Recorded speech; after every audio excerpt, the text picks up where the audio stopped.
Абайдың 14-ші қара сөзі. Тірі адамның жүректен аяулы жері бар ма?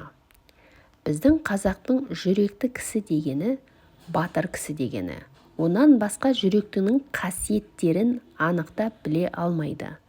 Рақымшылық, мейірбандылық, әртүрлі істе адам баласын өз бауырым деп, өзіне ойлағандай оларға да болса игі еді демек. Бұлар жүрек ісі. Асықтық та жүректің ісі.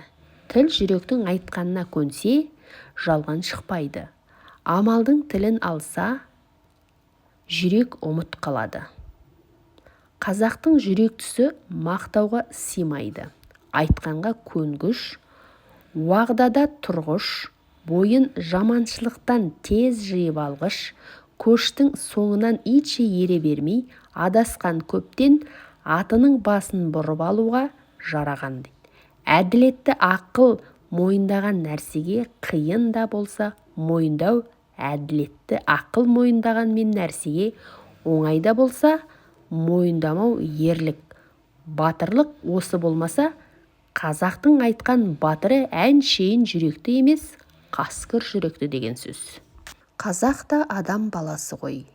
Көбі ақылсыздығынан азбайды. Ақылдың сөзін ұғып, аларлық жүректе жігер, қайрат, байлаулылықтың жоқтығынан азады. Білімді білсе де арсыз, қайратсыздығынан ескермей, ұстамай кетеді. Жаманшылыққа бір елігіп кеткен соң, бойын жиып алып, кетерлік қайрат қазақта кем болады.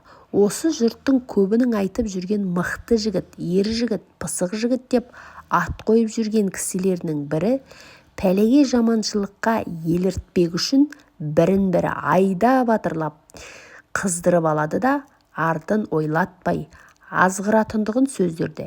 Әйтпесе Құдайға терістіктен не ар мен ұятқа терістіктен сілкініп, бойын жиып ала алмаған кісі үнемі жаманшылыққа, мақтанға салынып, өз бойын өзі бір тексермей кеткен кісі.